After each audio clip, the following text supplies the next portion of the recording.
عن ابی ہریرہ رضی اللہ تعالی عنہ قال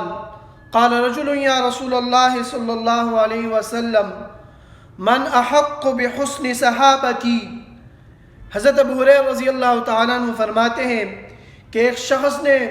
رسول اللہ صلی اللہ علیہ وسلم سے عرض کیا، یا رسول اللہ صلی اللہ علیہ وسلم، من احق بحسن صحابتی،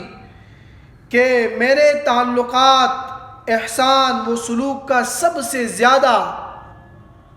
جس بندے کو حاجت ہے وہ کون ہے، کس سے تعلقات و احسان زیادہ رکھوں؟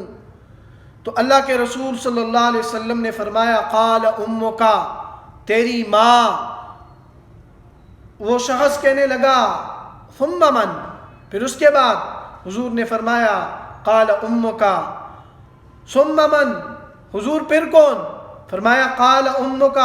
جب ایک بار ماں کا نام، دو بار ماں کا نام، تین بار ماں کا نام، چوتھے بار پھر پوچھا ثم من، حضور نے فرمایا قال ابوک، تیرا باپ تیرے حسن و سلوک کا زیادہ مستحق ہے ماں کے بعد۔ فقہائے کرام، محدثین اس حدیث مبارکہ سے یہ استنباط کرتے ہیں کہ حسن و سلوک اور احسان وہ ماں کے 3 درجے ہیں،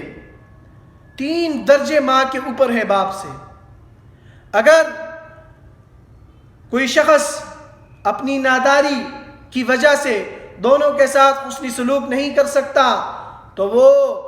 زیادہ اس کے لیے بہتر ہے کہ وہ حسن سلوک اپنی ماں کے ساتھ کرے، کیونکہ اس کے ماں نے اس کے لیے 3 تکلیفیں برداشت کی ہے، ایک حمل کے، نمبر 2 پیدائش، نمبر 3 اس کو دودھ پلانا۔ اور اس کے بعد فرماتے ہیں مزائد حق میں ہے